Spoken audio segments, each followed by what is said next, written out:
Ama kalau email ini enggak? Enggak tahu, enggak pernah lihat. Yakin? Yakin lah. Ama hafal semua nomor rekening dia dari sebelumnya. Nomor kontak ini juga ama hafal. Cindy yang sudah mati 10 tahun yang lalu pun nama masih apa?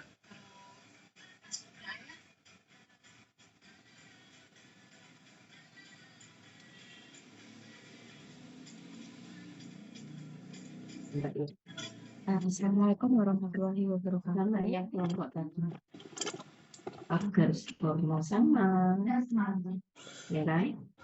Kasusnya bukan pecah ini, tapi ini jelas-jelas tidak jelas. Selamat siang semuanya, minta tolong on cam ya. Lemahnya refleks dan kesulitan bernafas. Oke, Mbak Dea, jumlah mahasiswanya ada berapa Mbak Dea? Oke, mau paham nggak? Agak atas ke atas. Di daftar hadir jumlahnya 27 Ibu. Informasi 27 ya. Sekarang yang hadir kok 29? Sama saya harusnya 28 ya. Berarti ini ada tambahan dari ini ya, mungkin dari kakak kelas ataupun dari mahasiswa angkatan yang sama ya. Ini benar gitu ya. Oke. Terus kemudian ini sudah kamu Mbak Dea, nanti untuk minggu depan dan sampai selesai minta tolong di print untuk daftar hadirnya ya. Nanti bisa minta ke pihak lokal dan setiap praktikum nanti minta tolong dibawa. Oke. Kalau yang ditambahkan itu nanti apa yang dikasih tambah share screen dulu nanti matanya perlu itu ya.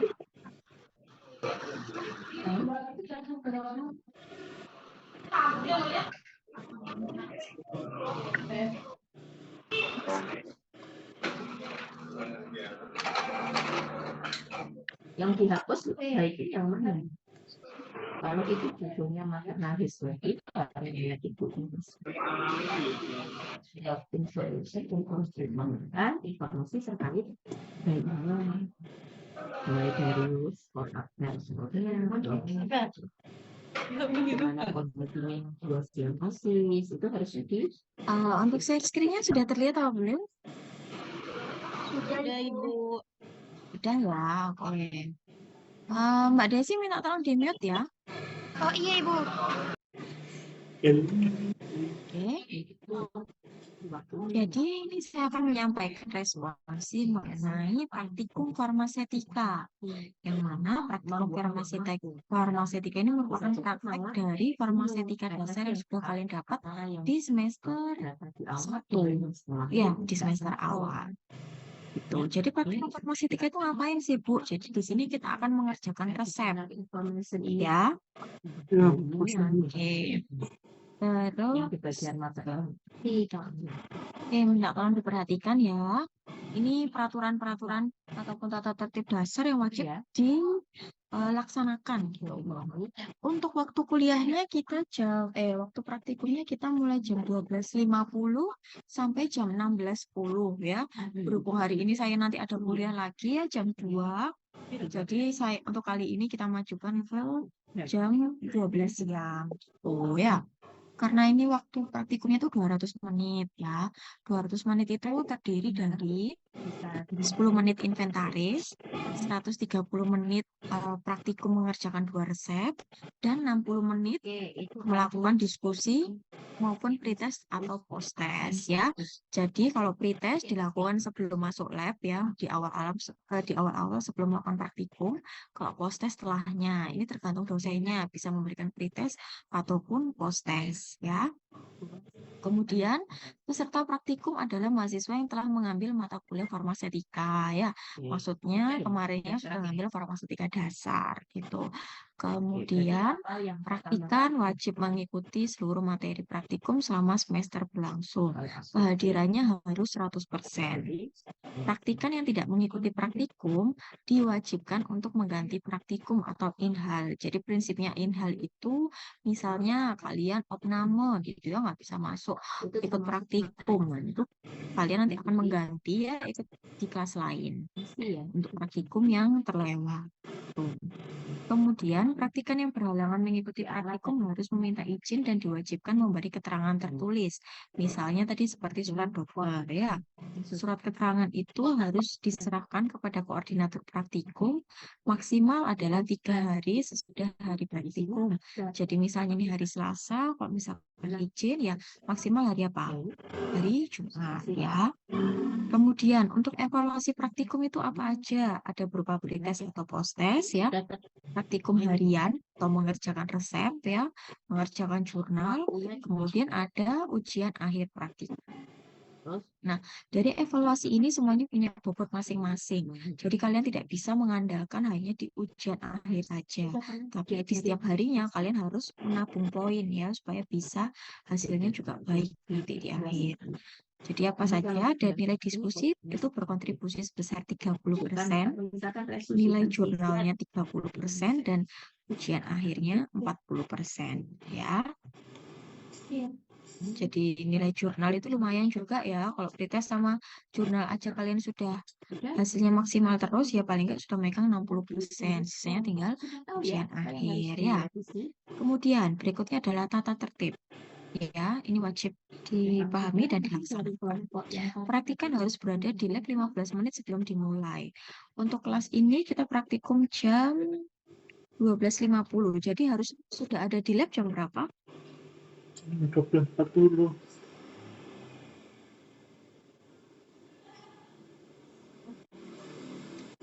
Mbak Dea, jam berapa harus sudah ada di lab? 12.35 Ibu. Ya, jam 12.35 ya. Kemudian praktikan yang terlambat 10 menit, berarti di sini itu jam 1:10 ya. Oh, terus kemudian dimulai tidak yang terlambat itu tidak diperkenankan mengikuti praktikum kecuali ada alasan yang jelas dan dapat diterima. Ya, jadi kalau etikanya datang terlambat tidak langsung masuk nyelonong duduk ke mejanya, tapi harus menyampaikan dulu alasan keterlambatannya, gitu ya. Kenapa kok bisa sampai terlambat?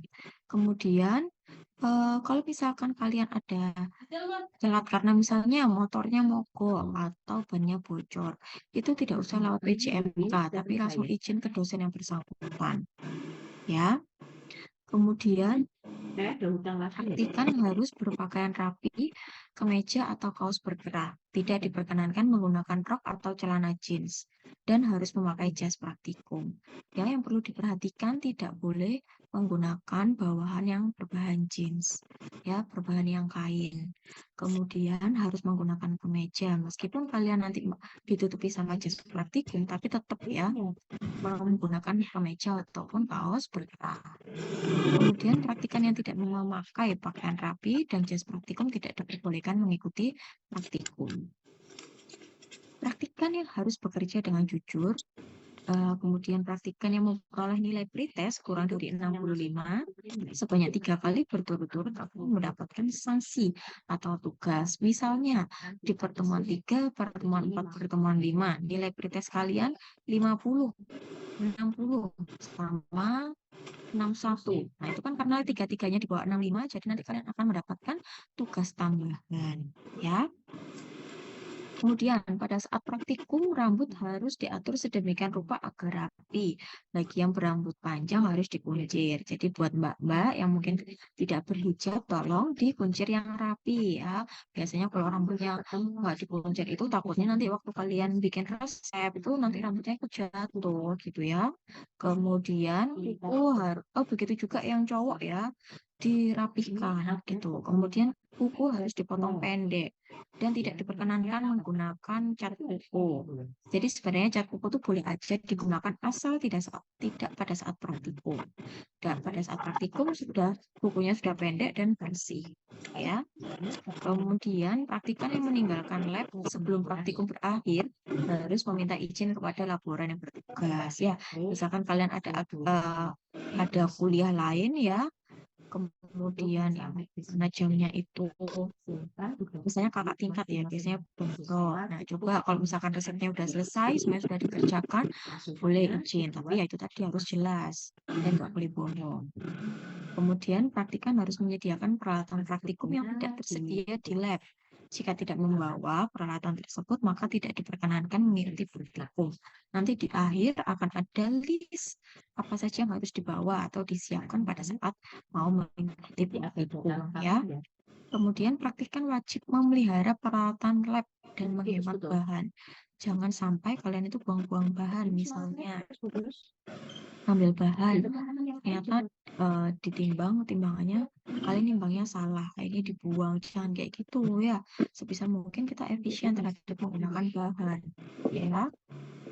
Kemudian sebelum memulai praktikum, praktikan wajib melakukan inventaris alat sesuai dengan daftar yang tersedia. Oke, apa gitu ya? Mbak Desi, ada ya Mbak Desi? Dibuat kasusnya, kemudian Desi ada? suap, tapi ya Dewinda, kecil. Dewinda ada? Ya Ibu, ada Ibu. Iya. Sudah pernah inventaris alat belum? Ditulis. Ada pertanyaan? Difolin. Kamu sudah pernah inventaris alat? Sudah, berarti saya sudah nggak ada tanggungan ya Mbak ini. Mbak Dewinda jangan di-mute, ya. Ini sudah dan nggak ada mungkin bisa. Ya Ibu. Sudah pernah inventaris alat belum kamu? Udah Ibu pas setiap praktikum semester 1. Ya, gimana sih inventaris alat itu? Itu kan nanti ada di depan mejanya itu ada alat-alat praktikum sama bukunya.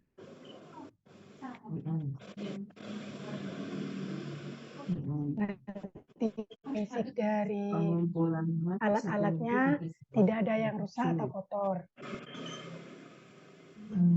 Dulu pakai lab mana, Mbak? Praktikum yang semester 1. Kali sama kuanti Bu. Oke, ya. Sama ya. Jadi inventaris itu mencocokkan antara kesesuaian fisiknya dengan yang ada di list. Apakah sudah benar barangnya, terus kondisinya baik apa enggak, ya. Kemudian nanti sebelum menggunakan dan setelah menggunakan akan dilakukan pencocokan. Kemudian yang dicek tidak hanya jumlahnya, tapi kondisinya, misalnya kotor, retak, atau kumpil, pecah gitu ya, atau nggak ada barangnya. Kalau misalkan terjadi hal tersebut, kalian wajib melapor ke laboran yang bertugas, ya. Jadi sebisa mungkin jangan malas untuk inventaris alat di awal atau sebelum praktikum. Biasanya sama anak-anak itu ya udahlah tak centang semua gitu ya. Nanti di akhir baru kelihatan barang-barang apa aja yang hilang. Padahal bukan kalian yang menghilangkan, tapi taunya kita, kalian kan yang terakhir pakai. Jadi kalian yang harus mengganti gitu ya. Kemudian, praktikan harus bekerja sendiri dan tidak diperkenankan bercakap-cakap dengan sesama praktikan. Hal-hal yang belum jelas bisa ditanyakan kepada laboran yang bertugas. Kemudian, pada waktu menimbang bahan, praktikan hanya diperkenankan mengambil satu wadah atau satu botol bahan obat. Dan setelah menimbang harus dikembalikan ke raknya. Jadi yang sering terjadi itu, kalian itu buru-buru. Ada 3 bahan, semuanya kamu ambil dari rak. Ya, temennya kan juga pakai. Jadi hanya boleh mengambil satu bahan dulu, terus ditimbang. Setelah itu dikembalikan, baru boleh ngambil bahan yang lainnya, ya. Kalau semuanya langsung ambil, teman nggak kebagian, ya. Kemudian, bahan yang telah ditimbang harus segera dikerjakan. Tidak diperkenankan menyimpan lebih dari 2 macam bahan hasil penimbangan di meja praktikum, ya. Jadi, kalau misalkan sudah nimbang 2 bahan, segera dicampur, ya. Jangan nambah-nambah bahan terus tapi nggak dicampur-campur. Khawatirnya apa? Yang pertama kontaminasi, yang kedua bisa saja tertukar. Kalian nggak memberikan identitas, ya. Kemudian, praktikan tidak diperkenankan mengerjakan sediaan berikutnya sebelum sediaan yang dikerjakan selesai sempurna, kecuali dalam hal ini telah mendapat persetujuan dari laboran yang bertugas. Jurnal beserta sediaan yang telah selesai dikerjakan segera diserahkan atau dikumpulkan. Jadi nanti setiap hari kalian akan mengerjakan 2 resep. Resep yang pertama dengan resep yang kedua. Kalian tidak boleh udah mengerjakan resep pertama, kemudian berhenti di tengah-tengah, kalian langsung tuker mengerjakan resep yang kedua. Nggak boleh. Jadi yang satu ini harus dikerjakan sampai selesai, sampai sediaannya jadi baru dikumpulkan, baru boleh mengerjakan resep yang kedua. Ya, kemudian sampah berupa kotoran padat dan berlemak seperti serbuk, salep, suspensi, emulsi, dan lain-lain harus dibuang dalam bak sampah. Tidak boleh dibuang di wastafel, ya. Seringnya mahasiswa itu, wis pokoknya semuanya langsung tak buang di wastafel. Kalau kayak gitu nanti wastafelnya mampet, ya. Jadi sampah-sampah yang sisa dari praktikum itu dimasukkan ke eh, kertas kresek warna hitam gitu ya, contohnya yang kecil dijadikan satu baru dibuang, ya. Jangan dibuangnya di wastafel.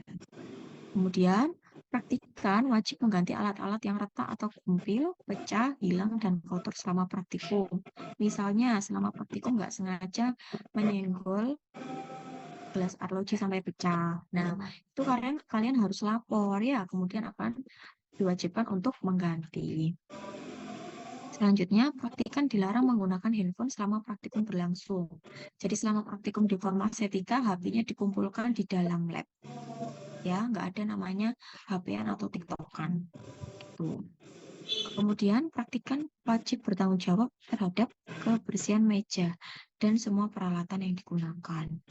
Praktikan yang tidak memenuhi peraturan dan tata tertib akan dikenakan sanksi. Sanksi yang diberikan dapat berupa peringatan, penghentian praktikum, penundaan masa praktikum, atau tindakan administratif lainnya. Jadi, kalau kalian tidak memenuhi aturan akan mendapatkan sanksi gitu ya. Terus untuk misalkan praktikum itu nanti akan dibagi piket ya, seperti biasanya yang setiap minggu beda-beda. Misalnya minggu pertama meja 1, minggu kedua meja 2. Nah, tugasnya apa? Membersihkan lab ya, termasuk meja-meja, kemudian yang di daerah dekat timbangan. Ya, itu wajib. Kemudian tujuan praktikum farmasetika, yaitu mahasiswa dapat menggunakan alat lab dengan tepat dan benar. Kemudian bisa membaca dan memahami resep. Ini sudah kita pelajari di kuliah farmasetika dasar. Kemudian dapat menghitung dosis obat dalam resep, memahami istilah atau sinonim, dan bahasa Latin dalam resep. Ini juga sudah kita pelajari. Kemudian menganalisis permasalahan dalam resep, ya, menimbang bahan obat dengan tepat dan benar, meracik obat pulveres, ya, kemudian ada kapsul, ada pulvis juga, ya, kemudian dapat meracik sediaan cair, meracik sediaan setengah padat atau semsol, dan juga suppositoria, lalu dapat membuat salinan resep dan melakukan komunikasi, informasi, dan edukasi mengenai obat dalam resep. Berikut buku acuannya yang bisa digunakan ya, nanti coba kalian bisa cari ini atau cari di internet juga bisa ya untuk mengerjakan jurnalnya. Nah, ini yang penting ya, perlengkapan praktikum. Yang pertama, jas praktikum berwarna putih. Pada saat masuk lab, kondisi jas lab itu sudah terkancing dan sudah rapi. Bukan masuk lab baru makai tapi tidak dikancing, ya. Tidak diperkenankan masuk lab kalau tidak siap. Kemudian sarung tangan, ya, dibawa sarung tangan, bawa masker, anak timbangan miligram. Jadi untuk penarannya, ya, Mbak Dewinda sudah pernah tahu Gotri mungkin?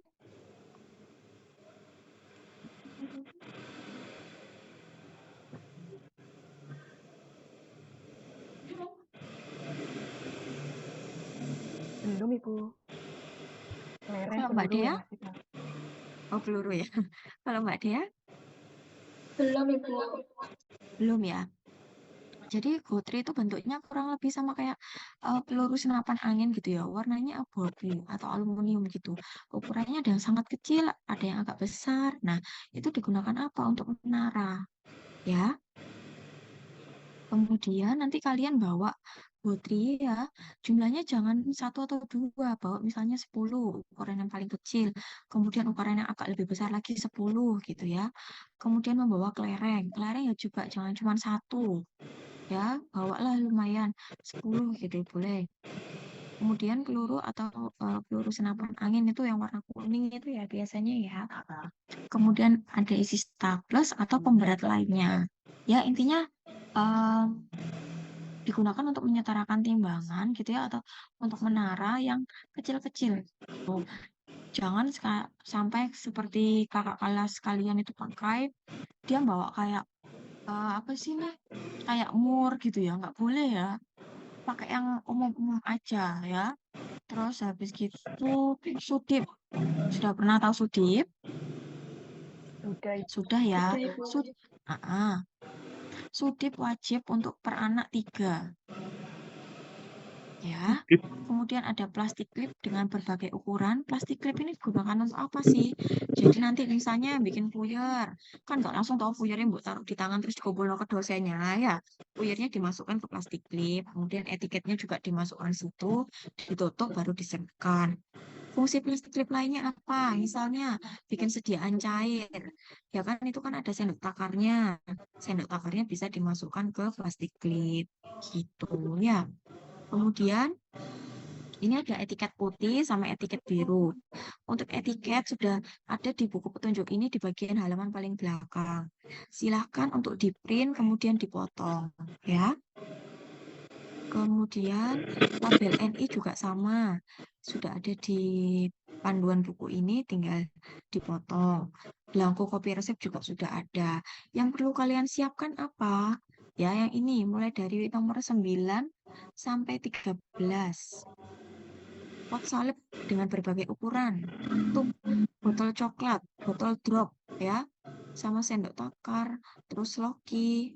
Nah, itu sama pipet ya. Pipet buat yang ini loh yang buat anak kecil ya, pipet yang drop itu ya, sama dus bedak. Wadah bedak yang bulat itu ya. Itu harus kalian siapkan.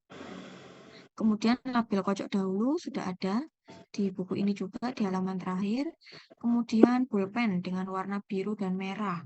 Kalkulator saintifik ya. Kemudian ada gunting kecil, staples, lem, serbet, tisu basah, tisu kering, kantong kresek untuk sampah pada saat praktikum. Ini wajib per anak. Ya, jadi misalnya nanti kita cek nih, ternyata pertemuan 3 kita mengerjakan apa? Puyer. Nah, kalau puyer ya udah berarti yang tuh botol coklat itu nggak usah dibawa, yang ada kaitannya dengan resep yang akan kita kerjakan. Ya, kemudian oke, hal-hal yang harus diperhatikan pada saat sebelum praktikum. Inventaris ya, tadi sudah pada bisa semua karena di semester 1 sudah mulai belajar inventaris.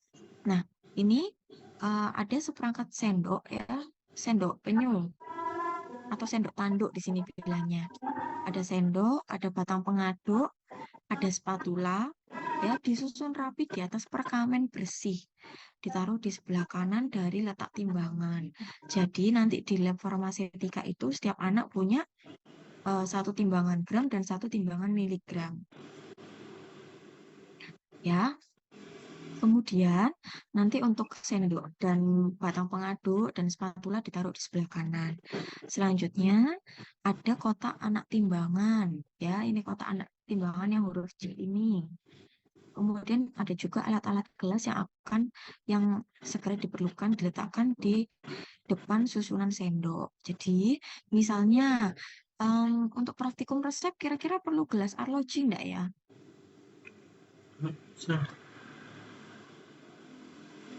Ya, kalau misalkan bahan-bahannya serbuk, tidak ada yang ekstra kental, tidak ada yang cair, berarti ya udah yang D ini nggak usah disiapkan, nggak masalah. Yang D ini disiapkan kalau memang kalian menggunakan, misalkan pada pertemuan berapa ada bahan yang menggunakan ekstra kental.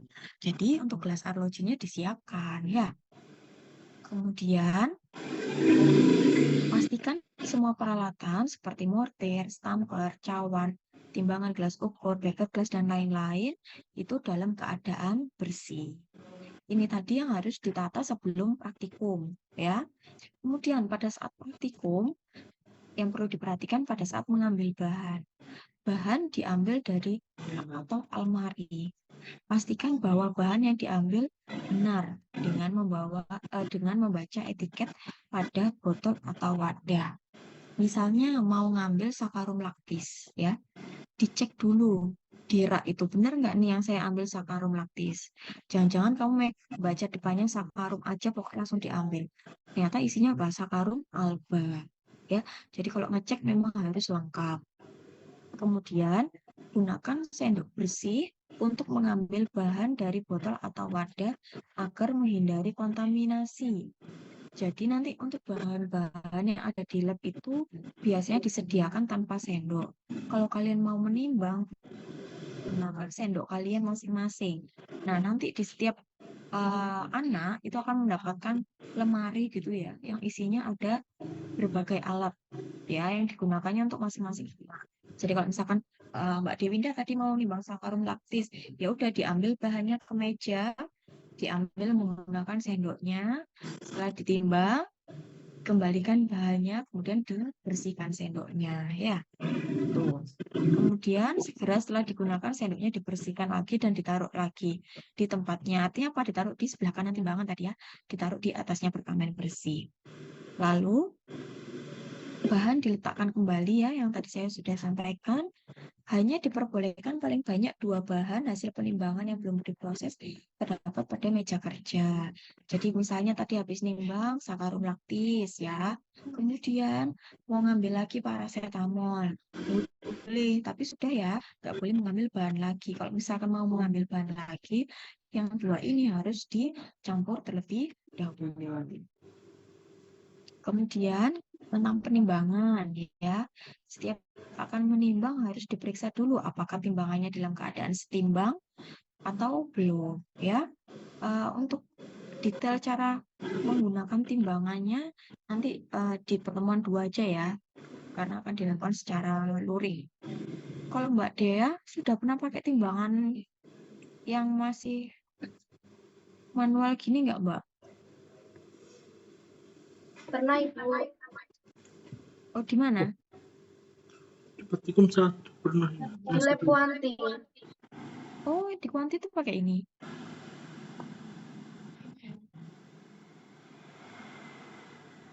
Berarti sudah bisa ya, tinggal coba besok cek sudah benar belum yang kalian lakukan ya. Kemudian sebelum menimbang, piring timbangannya dibersihkan terlebih dahulu dan dialasi dengan perkamen ya. Jadi jangan bahan ini langsung ditaruh di piringannya. Kemudian untuk anak timbangan yang miligram yang bentuknya lempengan nggak boleh diambil menggunakan tangan langsung, tapi harus diambil menggunakan pinset. Kenapa? Karena anak timbangan tersebut itu sangat sensitif ya. Kalau misalkan kalian habis makan gorengan gitu, cucinya kurang bersih lalu megang anak timbangan miligram, nah itu udah kemungkinan nanti hasilnya tidak valid ya. Kemudian untuk anak timbangan yang gram ya, yang bentuknya bukan lempengan, itu boleh diambil menggunakan tangan langsung. Nah, kapan kita menggunakan timbangan miligram dengan yang gram? Untuk bahan yang beratnya sama dengan atau lebih dari 50 mg sampai 1000 mg ditimbang menggunakan timbangan miligram. Sedangkan untuk obat atau bahan yang bobotnya lebih dari 1000 mg dan kurang dari 1 kilo ditimbang menggunakan timbangan gram. Ya, Mbak, saya mau tanya. Mbak Aulia Dewi ada ya?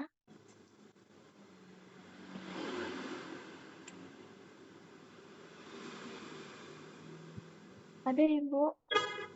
Ya, kalau misalkan untuk di resep ternyata ada bahan yang harus ditimbang adalah 0,9 gram. Jadi kita pakai timbangan yang mana?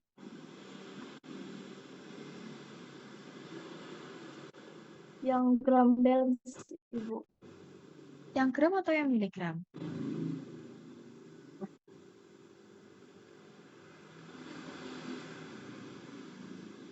Maaf Ibu, yang miligram. Bapak, Mas Dimas, kalau 0,9 gram kita nimbangnya pakai timbangan miligram atau gram? Miligram, Bu. Miligram, Bu. Miligram ya. Jadi karena jangan terkecoh gara-gara belakangnya gram terus pakainya gram ya. Jadi 0,9 gram itu setara berapa miligram, Dim? 0, berapa tadi, Bu? 0, Dimas, 0,9 gram setara berapa miligram? 10 mili, Bu. 0, Hah, berapa? 0,10. 0,9 gram setara berapa miligram? Ayo. 0,9. Kira lagi. Berapa? 0,9 miligram. Ayo, Dim. Cuman di pindah doang satuannya. Oh ya, berarti nambah Anissa, berapa? 0,9 gram berapa miligram? Anissa Dewi. 900 gram, Ibu. 0,9 gram berapa miligram kok 900 gram? 10.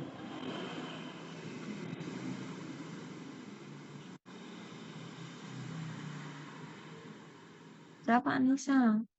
900 miligram, Ibu. 900 miligram ya. Harus bisa ya yang ini. Kemudian penimbangan bahan obat yang beratnya kurang dari 50 miligram harus dilakukan pengenceran menggunakan zat tambahan atau pembawa yang cocok. Bisa laktosa tergantung di resepnya. Kemudian ini harus diperhatikan ya, ini sering banget keliru. Jika bahannya berupa tablet atau kapsul, kemudian atau cairan kapsul gitu ya, pengambilannya dengan cara membawa kertas perkamen dan sendok tanduk ke almari obat. Kalau yang tadi kita misalnya mau ngambil sakarum laktus itu kan sebenarnya serbuk ya, tinggal kalian kerak ngambil bahannya ditaruh di meja ya. Tapi kalau misalkan bentuknya tablet, kalian yang kerak dengan membawa perkamen dan sendok tanduk. Jadi setelah sampai rak, kalian ambil baru balik. Intinya apa? Intinya kalau bentuknya tablet, kapsul atau cangkang kapsul itu wadahnya nggak boleh dibawa ke meja kalian. Prinsipnya gitu aja ya. Jadi kalian yang harus menghampiri si sediaannya tadi. Ya. Kemudian alas untuk menimbang bahan obat kalau bahannya padat menggunakan kertas perkamen. Kemudian untuk semi padat juga menggunakan kertas perkamen. Kalau cairan kental ya atau ekstra kental itu kan nggak bisa ya di perkamen. Jadi kita harus menimbangnya di gelas arloji atau cawan porselin kalau jumlahnya banyak ya. Yang sebelumnya sudah ditara. Jadi minggu depan kita akan belajar menggunakan timbangan, menara dan juga melakukan kalibrasi. Berikutnya untuk bahan-bahan oksidator ya itu ditimbang pada botol timbang atau gelas arloji setangkup ya. Kalau gelas arloji setangkup artinya sama tutupnya ya. Oke. Kemudian untuk cara menara wadah dan kalibrasi saya skip ya, langsung lanjut praktik di minggu depan. Untuk setelah praktikum apa yang harus dilakukan ya? Semua alat yang sudah kalian gunakan harus dicuci, dibersihkan, dan dikeringkan, baru boleh masuk ke almari. Kemudian jangan lupa untuk inventaris akhir ya, yang sesudah praktikum. Lalu meja praktikum harus bersih dan rapi. Selanjutnya cara menggunakan mortir dan stamper. Saya mau tanya, Mas Ade, ada nggak Ade? Ada Ibu. Kalau mortir itu yang gimana? Kalau stamper itu yang gimana? Tolong yang lain di mute ya, cuma ada aja. Kalau mortir itu yang buat padahnya, kalau stamper itu kayak tubuh buat menghancurkannya gitu, Bu. Ya, jadi kalau mortirnya itu yang ini ya, yang seperti mangkoknya ya. Iya. Kemudian stamper titik. Oke. Kemudian mulut mortir senantiasa mengarah ke kiri. Jadi kan mortir itu kan ada bagian yang agak segitiga gitu ya, bagian mulutnya itu ditaruh di sebelah kiri. Maksudnya agar ketika stopper dibersihkan, dia senantiasa tetap pada mulut mortir. Ya, ini teknis untuk mempermudah kalian praktik aja. Kemudian mortir diletakkan di atas meja praktikum, dialasi dengan kain lap atau seket pada waktu mengerus bahan-bahan obat. Jadi besok kalau praktikum mau ngerus di atas mortir, kasih alat dulu ya. Oke, kemudian bila akan meletakkan stamper, letakkan selalu di sebelah kanan dan dialasi dengan kertas permen. Kepala stamper mengarah pada praktika. Jadi jangan misalnya kalian mau ngambil serbuk yang sudah dihaluskan di mortir untuk dipindah ke perkamen ya. Terus kalian naruh stampernya langsung di meja, kan kotor ya. Jadi bawahnya dialasin pakai perkamen dulu. Kemudian putarlah stamper berlawanan dengan arah jarum jam ya. Tangan sebatas pergelangan sambil setelah stamper dibersihkan dengan menggunakan suhu. Kemudian bersihkan panas stamper dengan cara membuatnya ya, semua sudut tetap berada di kepala stamper ya. Kemudian ulangi beberapa kali sampai 10 kali. Ini cara membuat jurnal praktikum. Nanti coba dibaca sendiri. Kita akan praktek di halaman akhir dari buku panduan ini ya. Nah, sama. Berarti guys, Oke, ini membahas sedikit tentang resep. Kemarin sudah dapat materinya tentang farmasetika dasar mengenai bagian-bagian resep ya. Jadi kalian habis kuliah itu jangan langsung dilupakan. Itu malah menjadi dasar untuk kalian bisa sampai semester akhir ya. Pasti kepake, bahkan sampai kerja itu juga masih kepake. Kayak misalnya resep itu ya, apalagi kalau kalian kerjanya di apotek, puskesmas gitu ya. Kemudian ini ada contoh resepnya. Sama juga ini ada salinan resep ya. Salinan resep itu dikasihnya kapan? Ketika misalnya ada 3 bahan obat tapi pasien hanya mampu menebus satunya, hanya salah satu di antara 3. Jadi kita sebagai apoteker wajib memberikan salinan resep. Atau resepnya dilakukan berulang, diberikan iter gitu ya.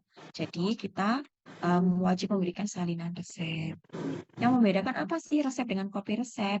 Kalau resep yang dibuatnya sama dokter, diberi para dokter. Kalau salinan resep atau kopi resep, yang bikin apoteker ya, diberi tanda PCC. Kemudian ada tanda tangan apoteker serta ada stempel apoteknya ya.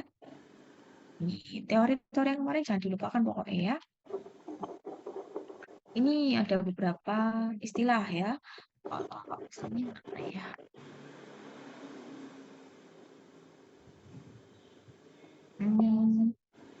Mbak Linda, ada nggak Mbak Linda Puspa?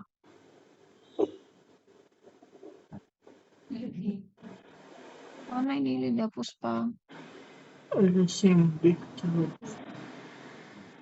Ya, Mbak Linda, kalau misalkan di kopi resep terus sudah ditulis date itu artinya apa? Itu sudah diserahkan, Bu. Apa? Sudah diserahkan, Bu. Sudah diambil pasien dan sudah diserahkan sama apoteker ya. Kalau ended berarti belum ya. Kemudian ini coba dipahami lagi ya. Jadi nanti di praktikum ini tuh kalian akan belajar menulis banyak hal ya. Salah satunya di praktikum, terus juga membuat salinan resep ya. Ini nanti dibaca lagi ya. Kemudian ini ada penggolongan obat ya. Golongan obat itu ada apa aja sih? Ahmad Rafi ada nggak? Ada, Ibu. Golongan obat ada apa aja? Ada obat bebas terbatas, obat keras. Terus Masuk ke 3 tok. Sama obat narkotika ya, Bu? Narkotika, mungkin obat Narkotika, terus terus obat herbal. Narkotika, psikotropika, terus Herbal kenapa? ada lagi? sudah, Bu. Oke, coba ya kita cross check. Jadi golongan obat bebas yang tadi yang disebutkan sama siapa ya dia sempat ya. Golongan obat bebas itu logonya hijau ya. Kemudian bisa ditebus tanpa resep dokter. Kemudian ada bebas terbatas, warnanya biru ya. Di sini ada beberapa penandaan khusus ya untuk obat bebas terbatas. Ada P1 sampai P6, nanti coba dibaca sendiri. Kemudian ada obat keras, tandanya apa? Ada huruf K ya, huruf K-nya warna hitam. Kemudian logo di dalamnya ada warna merah ya. Kalau obat keras itu harus menggunakan resep dokter. Kemudian ada OWA. OWA itu adalah obat wajib apotek. Artinya apa? Dia adalah obat keras. Kan obat keras tadi harus pakai resep dokter ya. Tapi sebagian atau beberapa obat keras itu boleh kok diserahkan tanpa resep dokter ya. Tapi sesuai dengan aturan. Jadi ada peraturan gitu ya, peraturan pemerintah kalau nggak salah itu mengenai OWA, obat apa saja yang boleh diberikan tanpa resep dokter dan jumlahnya berapa ya. Jadi nggak boleh nih misalnya alah ini paling masuk OWA paling kan ya, jadi harus tetap dibuktikan menggunakan peraturan yang berlaku. Kemudian ada golongan narkotika ya, contohnya apa? Metamin. Sopo sing punya nih. Davina contoh narkotika kayaknya teman. Metamin. Davina mana? Ya, Ibu. Iya, contoh golongan narkotika apa ya? Oh, seperti ganja. Apa? Ganja, Ibu. Ganja. Ganja itu narkotika ta? Sing dibuat di farmasi apa? Kan Oh, kode. obatnya tadi. Iyalah. Setahu saya seperti kodein. Iya, kodein ya. Itu narkotika ya. Kemudian psikotropika. Contohnya apa? Nanti coba lihat ya di peraturan ya. Rekursor juga. Ini kan sudah ada peraturannya. Nanti minta tolong kalian download ya. Saya infokan loh ya. Kemudian ini ada registrasi obat. Mungkin untuk praktikum farmaseutika ini untuk registrasi obat tidak terlalu gunakan ya, masih belum. Nanti kalau misalkan sudah masuk ke praktikum yang bagian formulasi ini akan dipakai ya. Tuh. Oke.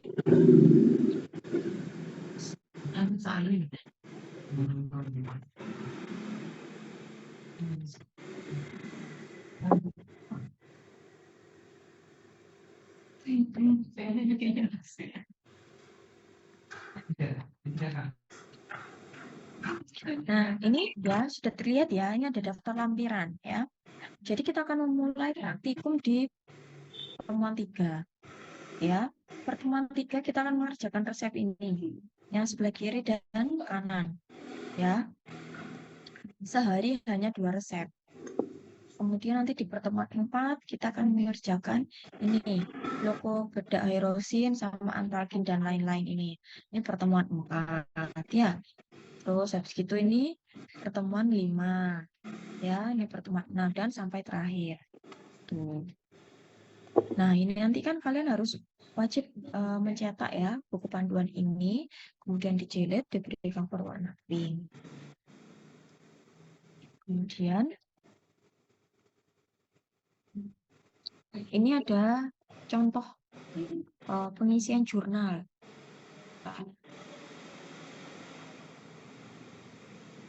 Nah, nanti kalian cetak ini ya, cetak jurnal ini dalam jumlah yang banyak disesuaikan dengan jumlah pertemuan kita ya. Jadi nanti kalian akan menulis tangan ya menggunakan ballpoint biru, nama, NIM, prodi, hari, tanggal ditulis. Kemudian ada resep. Resep ini dapatnya dari mana? Dari resep yang tadi kalian gunting ya, kalian tempel di sini. Ya, buku panduannya jangan digunting-gunting. Kalau kalian mau nempelkan resep yang ada di sini, ya kalian fotokopi dari yang resep tersebut, baru dipotong, baru ditempel. Ya, kemudian ini ditulis kelengkapan resepnya apa aja. Ada resep standar juga, ada monografi, ya, ada permasalahan dan penyelesaian, perhitungan dosis, penimbangan, sama prosedur kerja, etiket dan label, sama sinonim. Nah, ini untuk etiketnya ya. Ini etiket yang warna putih. Kemudian ini etiket birunya. Ya, nanti tinggal dicetak, dipotong. Terus ini label NI sama kocok dahulu. Kemudian ini ada kopi resep ya. Oke, ini juga ada label peringatan yang di apa namanya obat bebas terbatas tadi. Oke, sekarang kita akan belajar mengerjakan jurnal. Ya, ini tadi diperhatikan ya, nanti mulai maksudnya kan di pertemuan 3 tadi. Nama, NIM atau tingkat ya, prodi, hari atau tanggal. Kemudian ini kelengkapan resep. Saya coba posting pertanyaan. Masih Mbak? Mbak Asimba, nama dokternya di resep tersebut sudah ada apa belum? Belum ada, Ibu.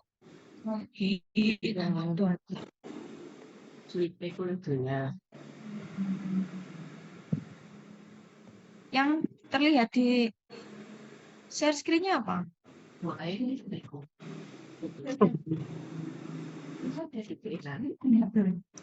Ada, Bu, paling atas. Nah, iya, nama dokternya siapa? Dokter Tuna. Oke, SIP-nya ada atau enggak? Ada. Alamatnya ada apa enggak? Alamatnya ada. Jam prakteknya? Ada. Nah, berarti untuk bagian apa sudah lengkap apa belum? Sudah ya, yang bagian atas ya. Kemudian kita lanjut. Ini ada nama kotanya Kediri, koma. Harusnya titik-titik ini diisi apa, Mbak? Diisi tanggal, Ibu. Sudah ada tanggalnya belum? Belum ada. Nah, kalau nggak ada, ditulis di kelengkapan resep.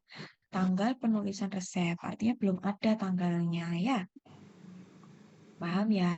Kemudian, berikutnya, umur pasiennya sudah ada atau belum, Mbak? Nggak kelihatan, Bu. Kurang kebangun. Duh, nggak kelihatan Entar, Bu. sih. Ya, udah ada. Udah ada ya. Jadi kalau misalkan umur pasiennya sudah ada, nggak perlu ditanyakan ya. Ini ada yang keliru ya, umur pasiennya dihapus aja. Kemudian nama pasiennya ada nggak, Mbak? Ada, Bu. Ada, ya nggak perlu ditanyakan. Jadi yang nggak ada aja yang di sini yang tidak ada ya. Kemudian alamat pasien ada atau tidak? Alamat pasien nggak ada. Nggak ada, ya perlu ditanyakan. Kenapa sih alamat pasien perlu ditanyakan, Mbak? Ya, agar apa ya, Bu? Agar mengetahui alamatnya. Dikhawatirkan misalnya nanti kerja ya, terus dapat resep double ya, namanya sama-sama Dilan ya, resepnya kurang lebih sama, umurnya sama. Nah, cara kita untuk konfirmasi bahwa resep ini ternyata untuk Dilan yang rumahnya Mojoroto, itu kita tanya alamatnya mana gitu ya, memastikan bahwa benar. Oke, kemudian kira-kira apa lagi, Mbak, yang nggak ada di resep ini, Mbak, yang masih kurang? Tanda tangan dokter nggak ada, Bu. Harusnya ada ya, wajib itu. Kemudian apa lagi, Mbak?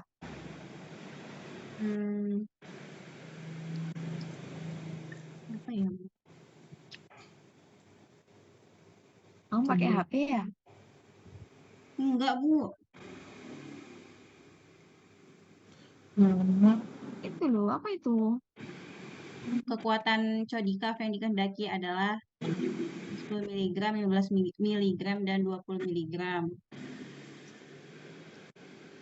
Nah, maksudnya apa? Jadi Kodikov itu Mbak, ada 3 kekuatan. Nah, di resep kan nggak ditulis apa-apa ya kekuatannya, cuman Kodikov 3/4. Loh, kita mau pakai yang mana? Nah, kita perlu menanyakan. Ya, ini mau pakai yang mana? Jadi kekuatan Kodikov yang dikehendaki masih belum ditentukan. Kalian tulis adanya Kodikov itu berapa kekuatan, nanti sama dosen atau laborannya akan melingkari menggunakan Kodikov yang mana. Gitu ya. Kemudian, jadi kalau misalkan di resep ya, kemudian bentuknya sediaannya tablet ya, kemudian tidak dituliskan kekuatannya, perlu ditanyakan. Kalau misalkan kekuatannya lebih dari 1, ya kekuatannya mek 1 tok kayak CTM, itu kan ya wis cuma 4 mg gitu aja kan, itu nggak perlu kalian tanyakan ya. Kemudian izin penambahan laktosum. Kira-kira laktosnya buat apa ya?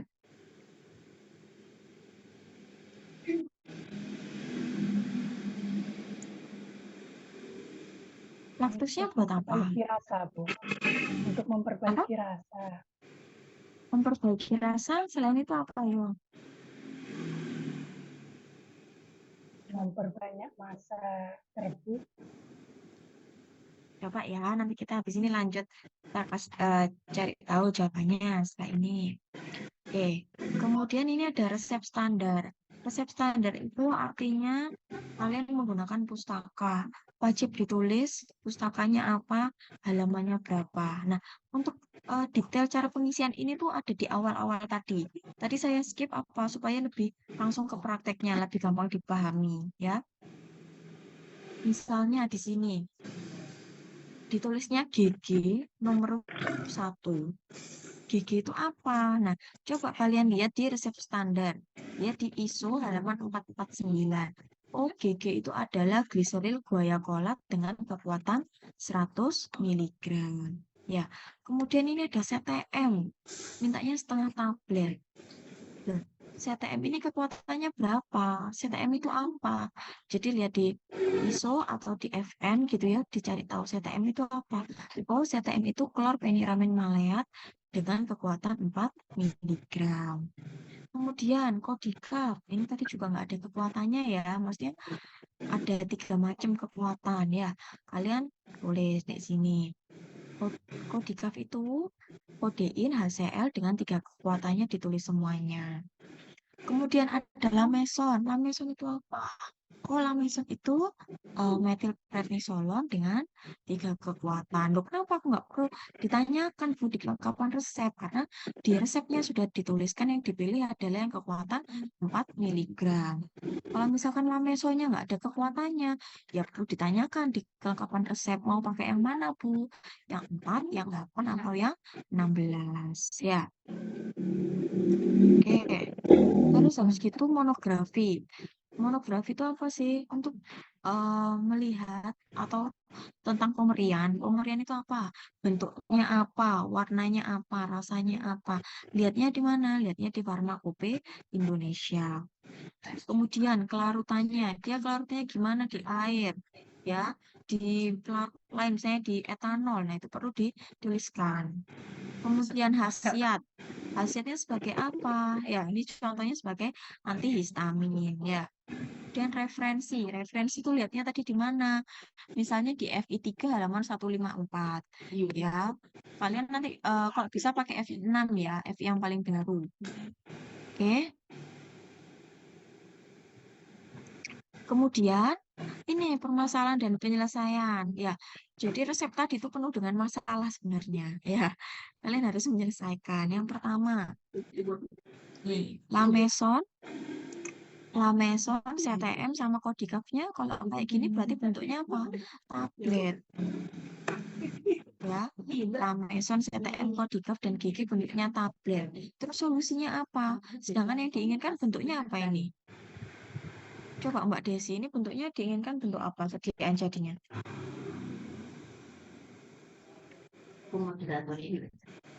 Mameson.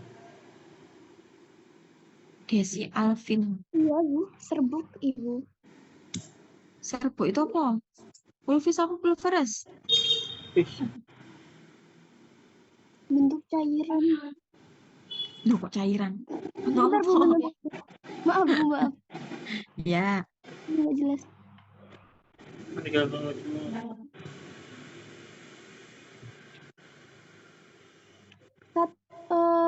Satu serbuk bungkus, Bu. bentuknya apa? Jadi kan ini lamesonnya bentuknya tablet, CTM-nya tablet, Codicaf-nya tablet. Diinginkan dalam bentuk yang puyer. Masa bisa langsung tablet-tablet dijadikan satu terus diserahkan ke pasien? Jadi perlu diapakan? Digerus dulu, Ibu. Digerus dulu ya sampai halus, itu solusinya. Kemudian permasalahan berikutnya apa? Codicaf dan CTM itu memiliki dosis maksimum. Nah, terus kenapa kok punya dosis maksimum? Jadi kita harus dihitung apakah dosisnya itu melebihi dosis maksimum atau tidak, ya. Lihat dosis maksimum, lihatnya di forma OP di bagian akhir. Itu ada yang buat anak dan juga ada yang buat dewasa. Ya. Kemudian Codicaf golongan narkotika. Jadi nanti di resepnya perlu digarisbawahi menggunakan ballpoint merah. Kemudian tablet Lameson yang diminta jumlahnya tidak utuh. Ya toh, ini tadi mintanya berapa? Saya coba. Adam, ada nggak Adam? MK Ya, Bu, Adam. ada, Bu. Ayo Mas, kamu lah wis pernah ngerjakan resep toh? Ya, Bu. Hah? Pernah, Bu. Sudah kan? Coba, Lamesonnya mintanya berapa berarti? 1/4, Bu. Iya, masuk 1/4. Ini loh ada DTD ini, ada DTD ini berarti untuk setiap puyer atau untuk seluruhnya. Setiap seluruh puyer, Bu ya. Setiap apa seluruh? Setiap Kok puyer, kamu setiap. jawab? Berarti untuk resep ini butuh berapa tablet Lameson? Caranya bi? 10 tablet.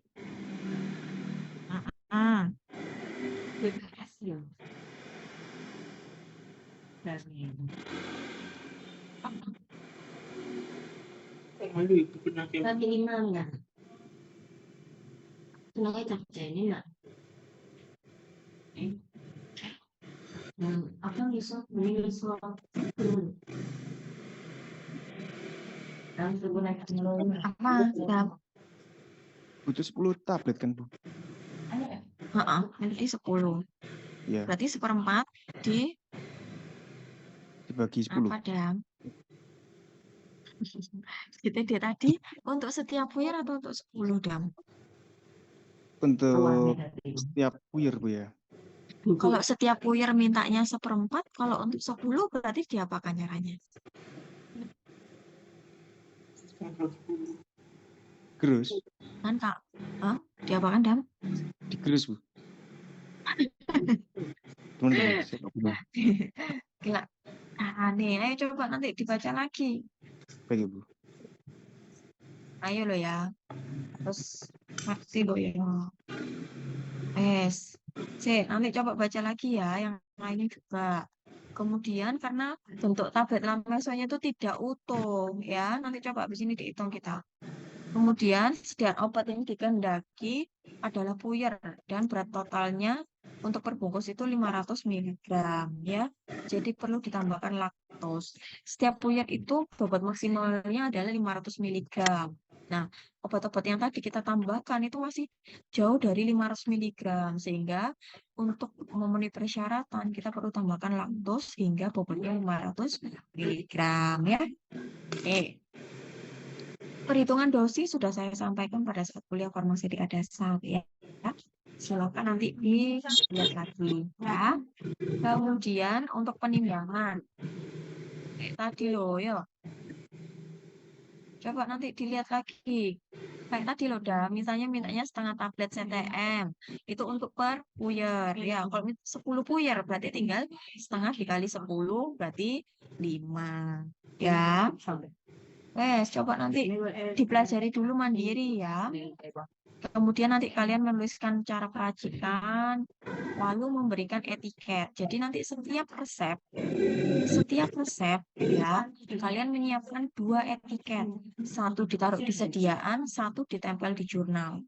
Begitu juga dengan label.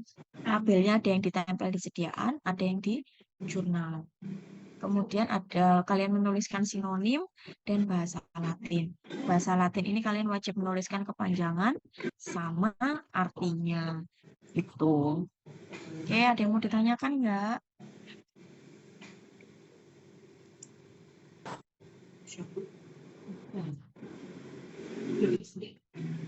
Ibu izin Nggak ada. bertanya. Ya, gimana Dewinda? Ibu ini nanti untuk pengerjaannya langsung di lab ya Ibu? Oh ya, Pak, saya jelaskan untuk pengerjaannya ya. Jadi minggu depan atau pertemuan kedua kita masih responsi tapi di lab ya, sudah membawa jas lab. Kemudian nanti coba saya listkan gitu ya apa yang harus dibawa karena minggu depan kita akan belajar menara dan melakukan kalibrasi. Kemudian di pertemuan ketiga kita sudah masuk ke praktikum. Jadi nanti mulai dari praktikum ketiga sampai praktikum akhir kita akan melakukan TPR atau diskusi. Nah, TPR itu yang memberikan siapa? Dosen yang mengampu. Misalnya pertemuan 3 itu nanti sama saya. Berarti nanti saya yang wajib memberikan TPR-nya. Ya, jadi nanti PJMK tolong hubungi dosen yang bersangkutan untuk memberikan TPR sebelum dilaksanakannya praktikum. Misalnya, kalian praktikumnya kan Selasa siang. Jadi maksimal pemberian TPR itu paling nggak hari Senin. Ya. Tapi misalnya sebelum-sebelumnya dosennya bisa dan kalian jadwalnya juga bisa, ya sudah nggak apa-apa. Tapi kan maksimal itu di hari Senin. Tujuannya TPR itu apa sih? Untuk mengkonfirmasi bahwa jurnal yang sudah kalian kerjakan itu benar. Jadi nanti masuk lab itu udah nggak ribet sama jurnalnya, tapi masuk lab sudah dalam keadaan siap langsung melakukan praktikum, ya. Nggak masih revisi, nggak masih stipu, nggak masih nempel resep, nggak kayak gitu. Jadi pada saat TPR kalian sudah ada yang mengerjakan, ya. Misalnya kelas ini dibagi meja 1, meja 2, meja 3, ya. Nanti meja 1 perwakilan 1 anak, kamu bagian yang TPR yang pertemuan 3, kamu yang presentasi. Nanti berikutnya meja 2 yang presentasi, gitu ya.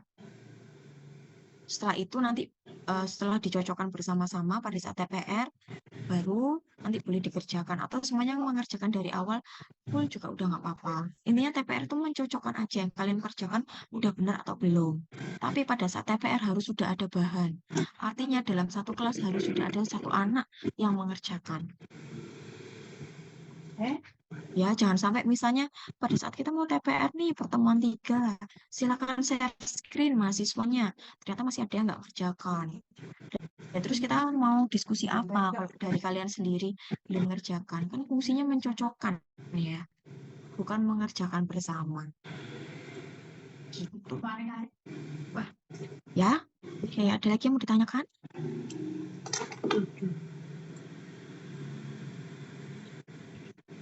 Jadi untuk jurnalnya silakan mencetak dari buku panduan beserta etiketnya, kopi resepnya ya. Dan mulai sekarang sudah bisa mencicil untuk mencari wadah-wadah sediaan seperti tadi botol, wadah bedak ya. Kemudian sendok takar gitu. Kalau kalian nggak bawa wadah yang sesuai untuk yang digunakan pada saat praktikum, kalian tidak boleh mengikuti praktikum. Ya, nilainya dianggap 0. Oke, bentar ada yang terlewat sebenarnya.